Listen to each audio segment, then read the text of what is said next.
Thank you. Your next question? Thank you. And I'm going to go back for just 1 second. We left one out. Detective Leach, I'm going to have you look at Commonwealth's 151. I would offer this into evidence if it has not yet been. It is in evidence. All right, wonderful. That can be published. Detective Leach, this is to back you up just a little bit. We're back on Joe's jeans. We've zoomed in here. You were talking about what specifically was sent to DLI. Yes, ma'am. Can you explain again what we see here and what you asked DLI to test and why? DLI would be the zipper region in the area of the waistband around the buttons, the button and the buttonhole into the sides of them. Okay, when you say the zipper, are you talking about the tines on the zipper or the pull? The whole area, ma'am. The whole area, Yes, okay. ma'am. And why did you send that to DLI to be tested? Not Yeah. why DLI, but why did you send that to be tested? Because of the way the pants were positioned on the body. To me, when we got there, the pants, you saw in the one photo how the pants were undone and down a little bit in the front. When we rolled Mr. Ryan's body to place him into the body bag, we found that his pants in the back were caught up on his butt. So it was caught up underneath his butt cheeks. And so to me, I didn't know if someone might have tried to manipulate the pants. I don't know. So Okay. my job is to find the answers. Perfect, thank you very much. All right, give me just one moment. This time Commonwealth would offer 152, 153, and 154 into evidence. And no objection, correct? All right. 152, 153, and 154 in evidence. Thank you. All right, so, to your knowledge, was surveillance video collected from the McDonald's restaurant located at 2475 Centerville Road in Yeah. Herndon? Yes, ma'am. Okay, do you see that pictured here on this fantastic Google map? Yes, ma'am. Okay, and it's labeled on the map, is that correct? Yes, ma'am. Okay. And are you aware of the distance of this McDonald's from the Banfield's home? From the Banfield's home, there's a couple of different ways to get there, but they're all probably under 3 miles. Okay, thank you.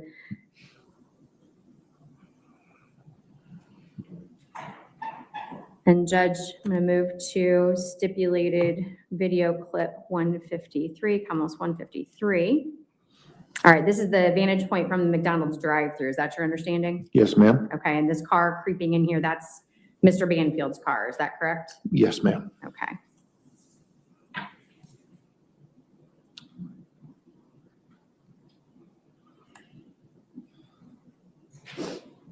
And the timestamp on this video, to your understanding, is that the correct time, 7:18 a.m. on December 24th, 2023? Yes, ma'am. Okay, and we just saw his car leave the drive-thru, is that correct? Yes, ma'am. Okay.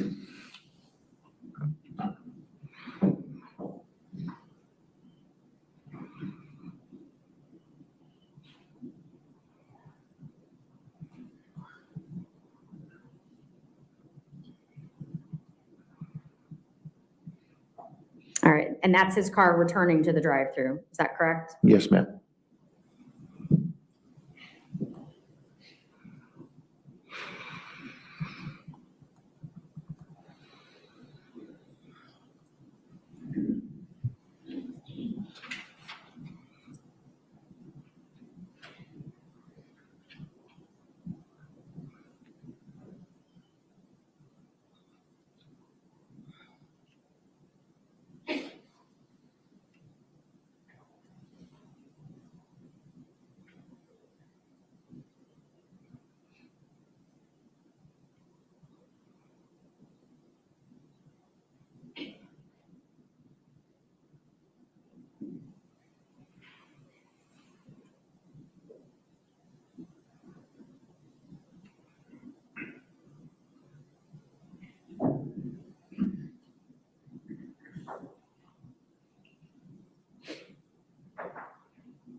Okay, we've changed camera angles and we now see Mr. Banfield's car here pulling up to the ordering area, is that correct? Yes, ma'am.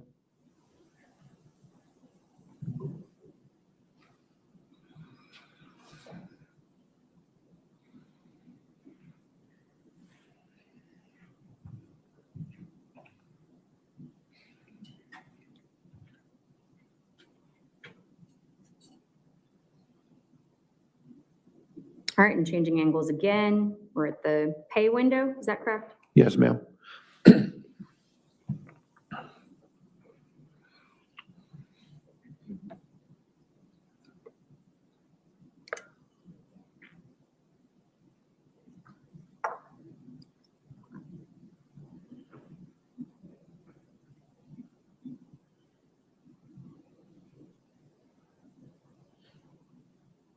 And we've changed angles now to the receiving window and exit area, is that right? Yes, ma'am.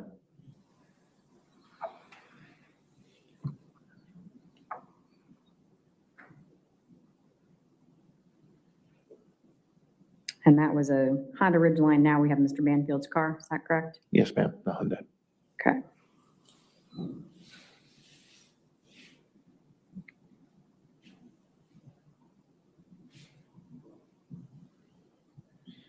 Okay. So from this vantage, if you look in the top left, do we see his car pulling out straight from the McDonald's drive-thru? Yes, ma'am. All right. I'm going to take you back for just 1 second to our map. And I'm putting my cursor here over the drive-through pickup area. Is that your understanding of its location? Yes, ma'am. Okay, and so we saw his vehicle exit in the direction of my cursor, is that right? Just pulling straight out? Yes, ma'am. Okay.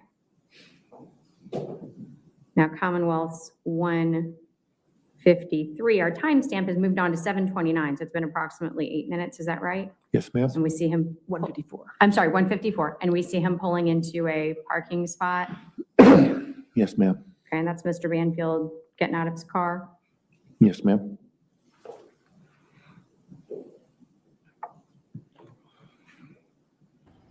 This is called double alibi.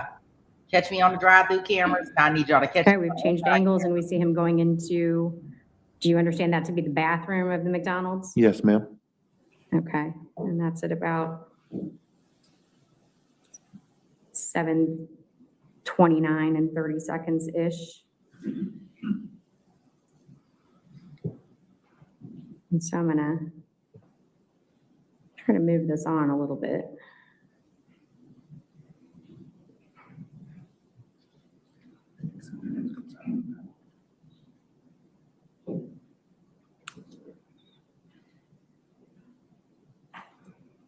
We're gonna go to 7:30.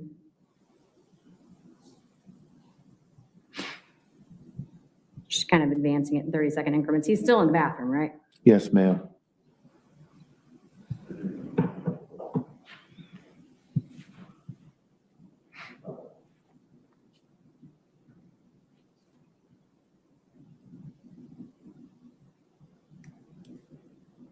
Somebody else has gone in the bathroom. Is that what that looked like? That wasn't him, Yes. right? Okay.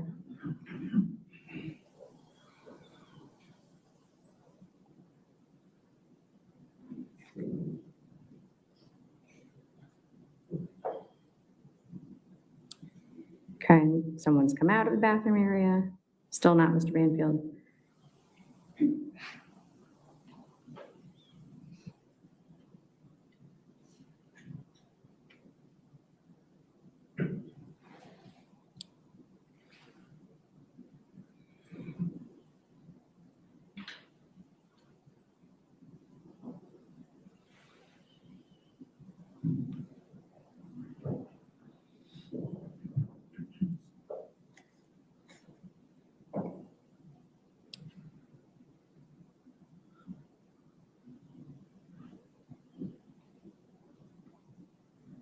Okay, we've hit 7:37.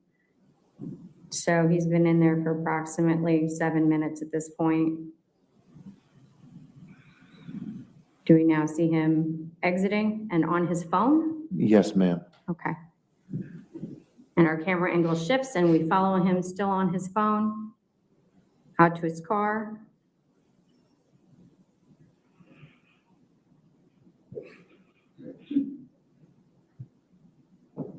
And is it 7:37 and approximately 30 seconds that he's getting in his car still on the phone? Yes, ma'am. Okay.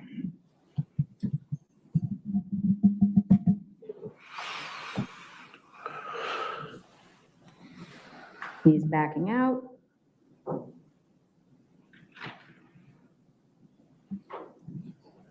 And we see his vehicle leave the area. Is that correct? Yes, ma'am. All right. And again, this angle from the window, you see him drive off, right? Yes, And ma'am. then this angle, we see him head out onto the road, presumably towards home. And that's his black Hyundai turning left in the left side of this video. Yes. Is that correct? All right.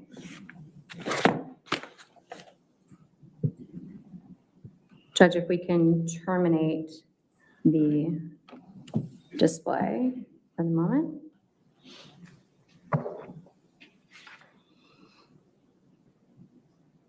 All right.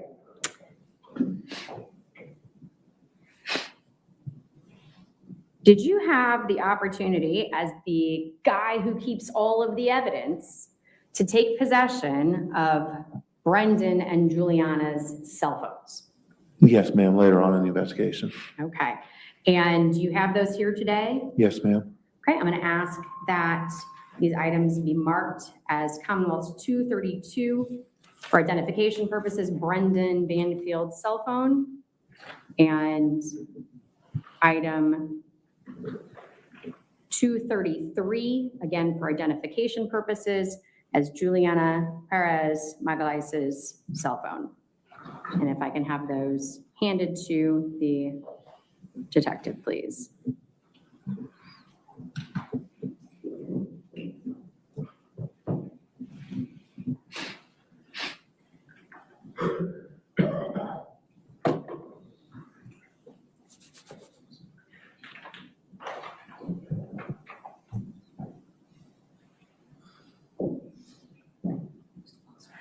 They're already open. I had to charge them. Thank you, ma'am. Yes, ma'am. Thank you.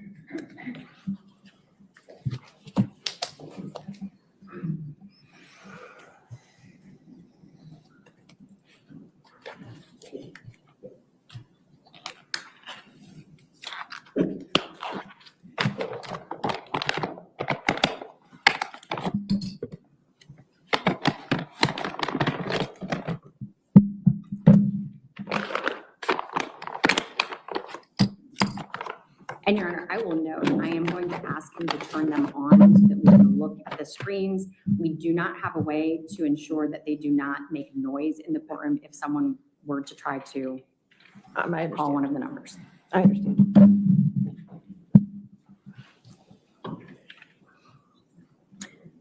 All right, so let's start with the Android, Mr. Banfield's phone.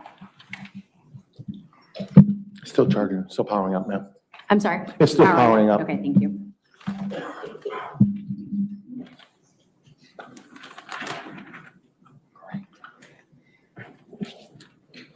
Okay, ma'am, it's up. It's All working. right, so if we take a look at 232, Your Honor, I'd like to put it on the projector, if I may, please. Sure, yes, ma'am. Thank you.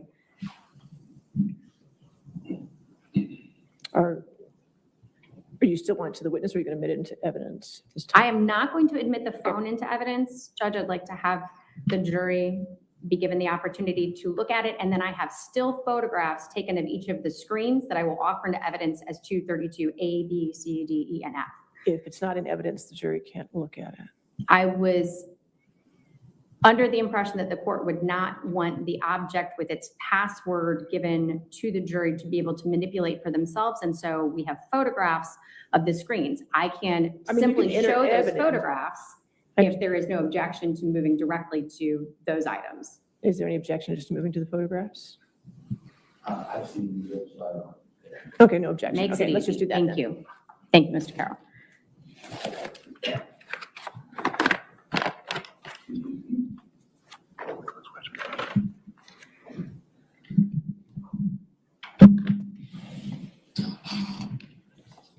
So then we are not going to display it. We are simply going to move to the photographs. We're going to the photographs. Thank you. Thank you. Sorry Dr. for the Johnson. confusion. That's okay.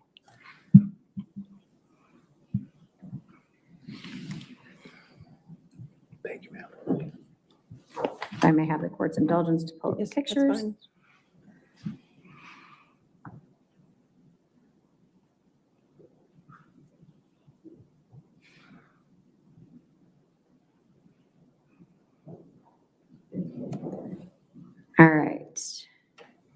So Judge, at this time, the Commonwealth would move to omit Commonwealth's 232A, a photograph of Brendan Banfield's phone screen call log. No objection? No objection to our 232A. All right, and if I can have that displayed to the witness, Yes. the jury, and the gallery. All right, Detective Leach, when you turned on the phone and worked your way over to the call log, is this what you saw? Yes, ma'am. Okay, and we can note that it has a record of calls from, at the top, we see February 24th, and then timestamps for each of the received or outgoing calls. Is that correct? Yes, ma'am. And we see an incoming call from Juliana at 7:37 a.m. Yes. We see an outgoing call twice to Christine Banfield at 7:38 a.m. Is that correct? Yes. And then within the same minute, another outgoing call to Juliana. Yes. And then again at 7:42, two more outgoing calls to Christine Banfield, correct? Yes. Yes, ma'am. Okay. And then after that, it looks like just missed calls Yes. during times that we know Mr. Banfield to be interacting with law enforcement. Is that correct? Yes, ma'am. Okay. Judge, if we can terminate, I'll then move to 232B. Okay. Although somehow the picture is marked A. This is B, despite its title. All right. If we can then offer into evidence Commonwealth's 233, it is 233A. So not 232B? Nope, it is 233A. Okay, 233A. Yep, 232 being Mr. Banfield's phone, 233 being Juliana Perez Magalhaes' phone. But 233A. 233A, all right. And if everyone can take a look at this. All right, Detective Leach, is this the call log that shows up when you turn on Juliana's phone? Yes, it is, ma'am. Okay, and we can see a handful of calls that occurred on the 24th. Is that correct? Yes, ma'am. All right. Commonwealth would next offer 233B into evidence. Any objection to 233B? All right, 233B in Okay, evidence. so here's 233B. We have an outgoing call at 7:36 a.m. that lasted for 5 seconds. Is that correct? Yes, ma'am. To a contact identified as Christine. Yes. Okay. Then 233C would be offered into evidence. You already had 233B is in evidence. C, I'm C, sorry, all right. 233C. C, okay. Any objection? Mr. Carroll? I'm going to move, I'm sorry? No, I'm about to. Yeah. right. Are we still casting? No. Okay. Any objection to 233C? This Just is, going to take a quick Okay, look at sure. it, Judge. Yep. That's it. Mhm. Okay, no objection. All right, 233C. all right, and that can be displayed. All right, and this is a call record indicating calls at 7:37 a.m. for 19 seconds and 7:38 a.m. for 47 seconds as an incoming to a contact identified as Brendan. Is that correct? Yes, ma'am. Okay. Judge, the Commonwealth will now move to 233D 233D. and offer that into evidence. Any objection?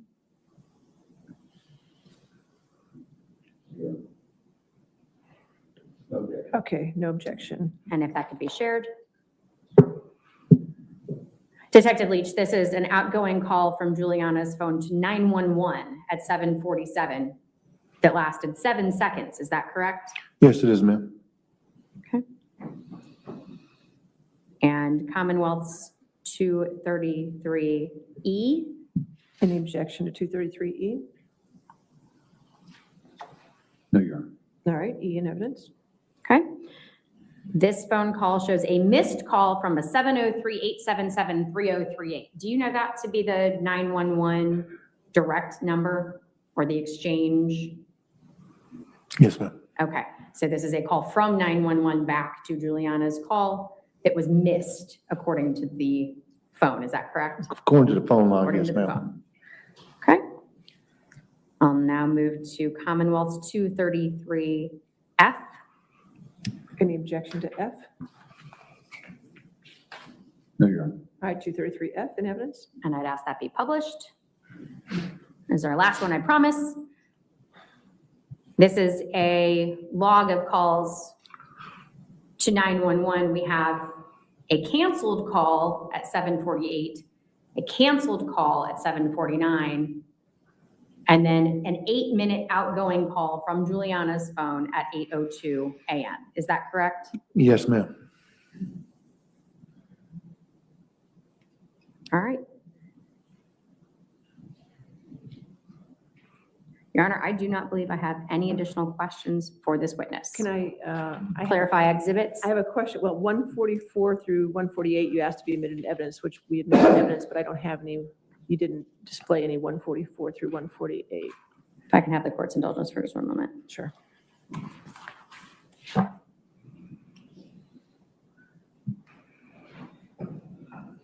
Judge, I would withdraw the request for 144 through 148. All right, so withdrawn 144 through 148. Okay, now we're fine. Okay, thank you. All Thank right, you. cross-examination. Thank you, Your Honor.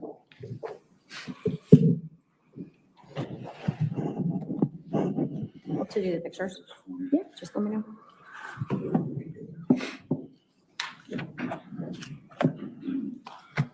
Good morning, Detective Leach. Good morning, sir. I just have a few questions for you.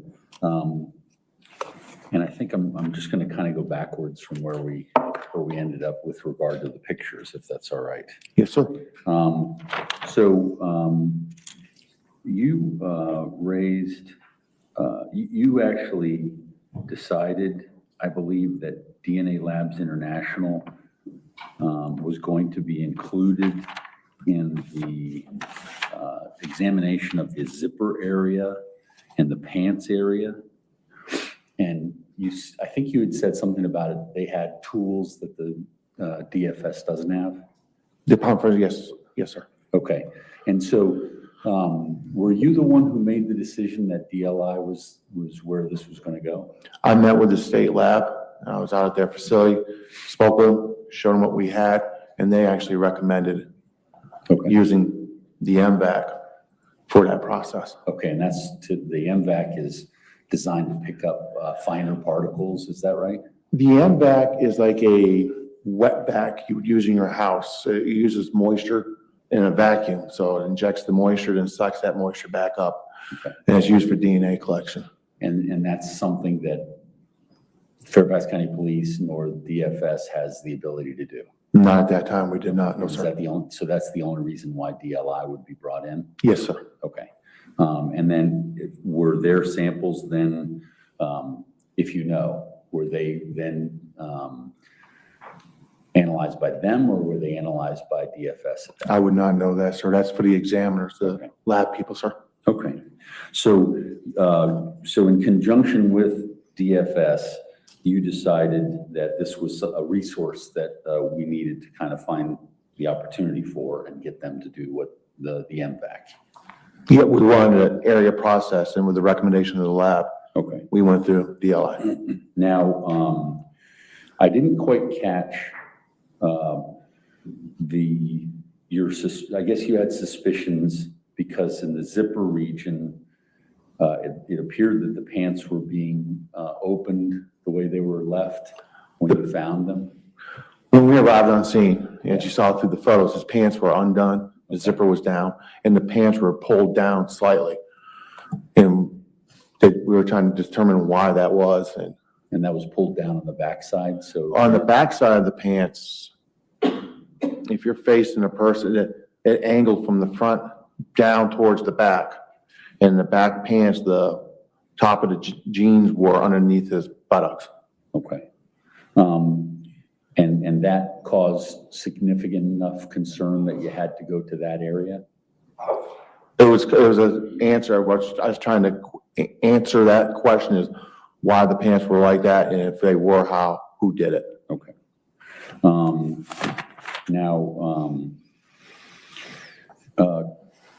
Item number 135. So just so it's clear for the jury, the picture's number is 135, but you were also talking about 123 when we were in the middle of that. That's actually the number for the sample that went to the Division of Forensic Science, correct? Which item was 135? It said, it was the one that you said the graphs told you to go and get. The graphs. Graphs. Yes.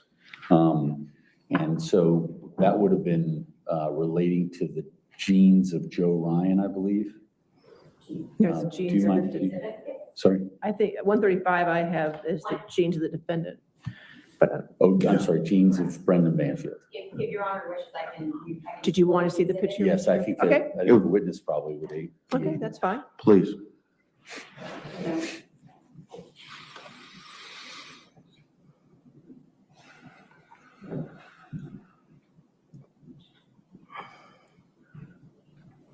This is the picture 135 that you were discussing, Yes, sir, that was a stain on Mr. Okay. Banfield's pants. and those circled stains, you're saying in the back of the pants?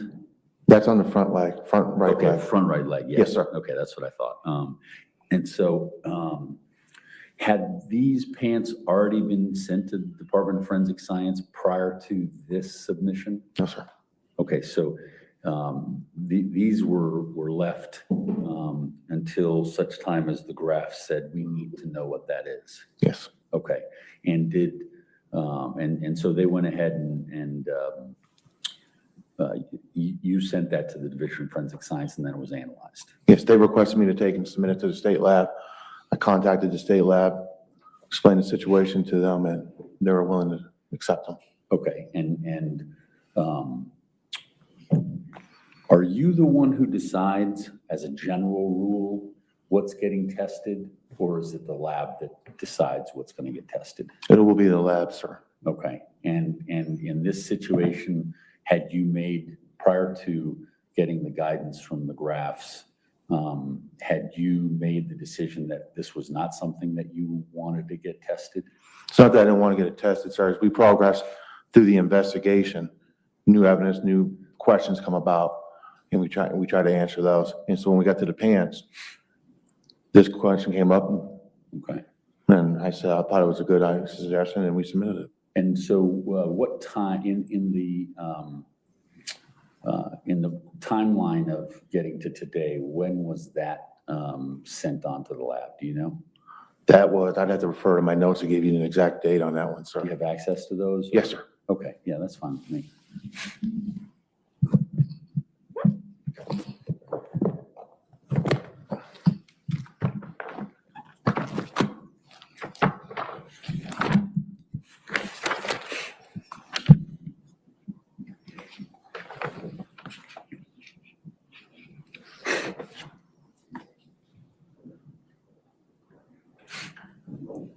According to the request for laboratory examination, I submitted them to the state lab on 5/15/2024. 5/15/2024. Yes, okay. sir. And were there any detectives involved in the decision in that situation, other than yourself? My supervisors were aware, the homicide detectives were, Okay. and there was a discussion. Who was your lead in the homicide section at that point? Lead homicide detective, Yeah, who were you keeping informed? at that time would have been Detective Goodell. Detective Goodell? Yes. Okay. Had Detective Bryant already left at that point? Yes, Detective Bryan and Detective Goodell were basically team working it. Okay, okay, gotcha. Now, I had a couple of other questions.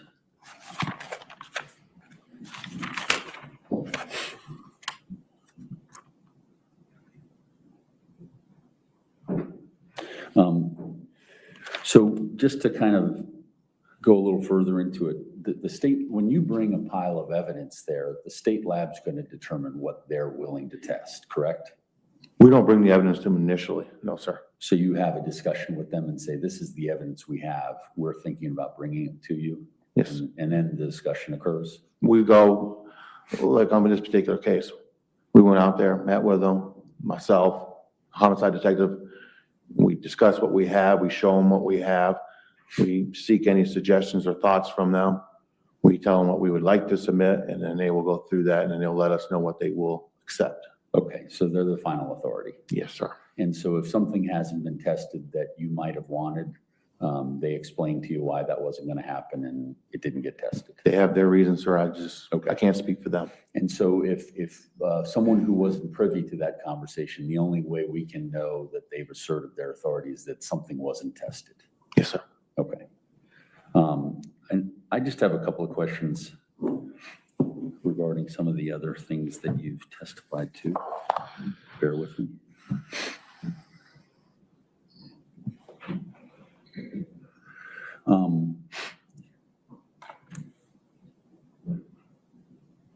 Now, did you take into account the injuries of the people as you found out in the investigation as to some of these stains that you observed? Could you clarify that question, sir? Did you take into account the injuries of the two people who were injured and were contributors to blood stains and blood spatter and things like that? On this case, yes, sir. It was because we had two people with wounds and injuries. Okay. And that was Christine Banfield and Joe Ryan. Now, when you look at the initial body camera, I think it might have been Officer Baumler's. Did you look at that? I looked at several body worn cameras, sir. So the first one in into the room. The very first officer? Yes. Yes, sir. Okay. And I think that along with what we've heard of the 911, you've heard that too, correct? I didn't listen to the tape, sir. Okay. Christine Banfield was on her side and was asked to do that by the 911 operator before first responders came. Would that account for the larger and deeper blood stains that you've described that were near the bed area where you say it was her? Well, she was found on body worn camera away from the bed on her left side facing the bathroom with her head closest to that tall dresser. Right. And did you know that she was rolled over? Once I saw the body worn camera. Okay. Now, the carpet area near Christine's body that you've identified, it's a large stain that you've talked about. Yes. Was that tested for blood? No, sir. Okay. And that's what you were talking about was soaked all the way through? That was soaked only, the stain closest to the bed, sir. Yeah. Was the one that soaked all the way through the pad down to the subfloor, had the larger stain on the subfloor. Okay. The one where Christine was found, it did soak through, but not as much volume. And the stain that was on the wood of the subfloor was significantly smaller than the original stain on the top of the carpet. Okay. And was the significant stain larger than the other stain? Was that tested? No, sir. Okay. And so just so I'm clear, so the stain, as you looked at the picture that you observed today, the larger stain that went through to the subfloor was the one next to the corner of the bed. Yes. Do you want to see that picture, Mr. Carroll? Yes, Your Honor. 111, I Let believe. me, We'll have to pull up 111.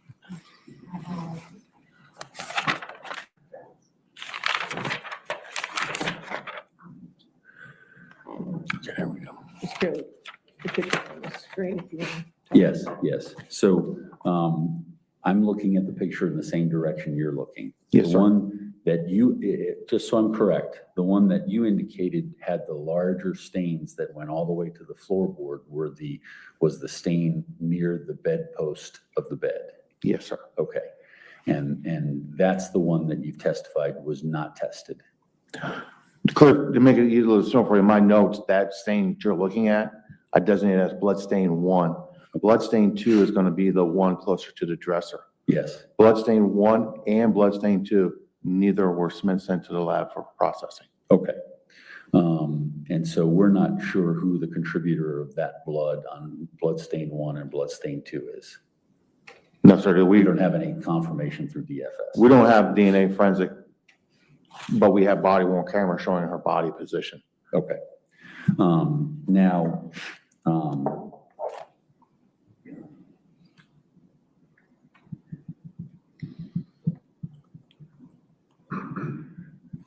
do you know where Mr. Ryan, Joe Ryan, was located in the room when he was shot, based upon your No, sir. examination? No, sir. I know where his body was at when it fell. Okay.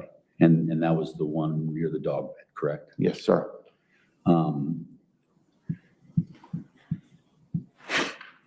Is it possible if he was, Mr.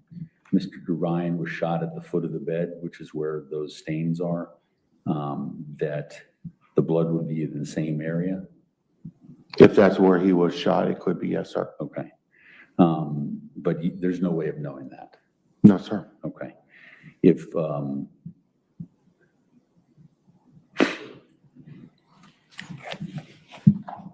If Joe's, Ryan's blood was on the carpet in the area that we've just talked about, and an object was placed on that carpet, could, depending on whose blood it is, could that blood transfer to any item that was put on that area? That makes sense? No, it didn't, sir. If you could clarify, please. So if an object was put in this area where we have the two blood stains, we Yes, don't have sir. to say who they are because we don't know. But if there was an object that was put there, could that, those blood stains with the magnitude of them, could that transfer to whatever object that is? So what you're asking, sir, if I'm clear, is if an object is put down in one of those blood stains, it's picked up and then moved and put into another location, could it transfer those blood? Yes. Yes, that's Okay. possible, sir.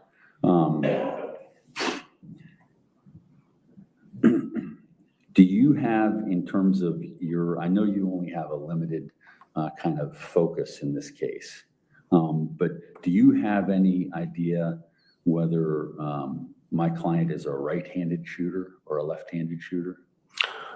When I documented his property that was brought to me from that was collected at the hospital, he had his holster on the right side and was a right-hand draw holster. And that would indicate he's a right-handed shooter, correct? Yes, sir. Okay. And when you saw when the original responders arrived, isn't it true that he was tending to Christine down on his knees, and you would have, the original first responders were coming to him from his right side, correct? As they approached into the room, that would be correct, sir. Okay. Because he was on his knees facing the bathroom. So as they approach, they would approach Christine's feet, and as they would move upward, it'd be to his right. Okay. And at that point in the, I strike that. Brendan's gun had blood on it, is that correct? Yes, sir. Okay. And is there any way in your investigation to know where that blood came from? No, sir.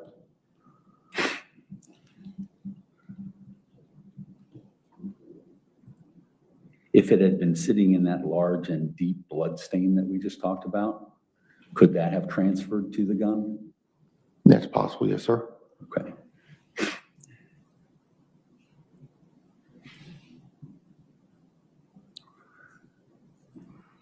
Was the blood on the gun tested? No, sir.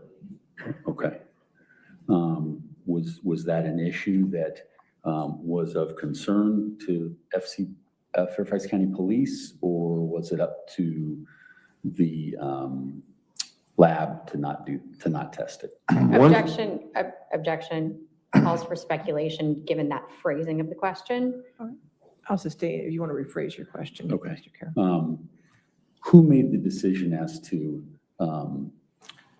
testing that particular item for blood? It came to the state lab, sir. Okay. So it was submitted to the state lab. Was there a request from Fairfax County Police, or is it just after talking to the state lab, they said, we're not going to do that? Excuse me. The gun was originally sent to the state lab for firearms. And part of the policies is as my understanding with the state lab is once a weapon goes through firearms testing, they will not do the DNA testing on it. And would that be because it was contaminated? This contamination issues is my understanding. Again, sir, that's my understanding. The lab personnel would be the best to, that's their field of expertise. Okay. And I appreciate that, and I appreciate your field of expertise. And so, did this particular gun, before it was sent on to firearms, was it tested for hair or fibers or anything like that? It was all done by visual, sir. Okay. I took the weapon and I documented and looked at it. And did you see any hair or fibers No, sir. on the gun? Not just the blood stain, sir. Okay. Now, did you encounter carpet fiber in your crime scene? We encountered carpet fiber and dog hair. Carpet fiber and dog hair? Yes, sir. And were they analyzed to say, oh, this is carbon fiber and this is dog hair, or just eyeballed it? I'm using your term, I eyeballed it. I observed it, looked at it, and documented it, and it was discussed with the lab. Okay. And I'm not suggesting, I'm not trying to be No, quippy with eyeballing, just you observed it. And obviously there's a dog bed there, so that probably is not a bad conclusion, but we really don't know what's fiber and what's dog hair. no, sir. Okay.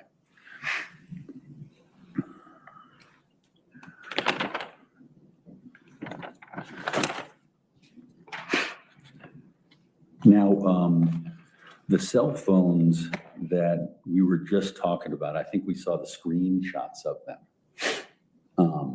So it would be Juliana's cell phone. Was there blood on Juliana's cell phone? Do you know? I was not the original person who collected them, sir. Okay. But it came to you guys. The phones were, once they were collected by the detectives, went to computer forensics. Okay. Gotcha. So you've never, other than just looking at what you saw today, you've never had the phone? Just collecting the evidence. When I say collecting, the evidence, once computer forensics and everybody was done with it, it came to me, and then I would take it and add it into my inventory and take it to the property room. So that, I think what you're asking is, did I ever physically open it up and go through them? No, I did not. Okay. So you wouldn't know if there's blood on there or not? No, sir. Okay. I don't have any further questions, All Judge. right, redirect. All right, is this witness subject to recall? Yes. All right, is he subject to recall? Okay, so you're free to go. Thank you. Thank you, Captain Jen. All right, your next witness? The Commonwealth will call Matthew. Could you turn your microphone on because I didn't quite hear the name? Commonwealth would call Matthew Niederreiter. Thank you. Matthew Niederreiter. I don't think they admitted it. Yeah, they take it with me. Okay. I'm gonna have just a second to get set back up.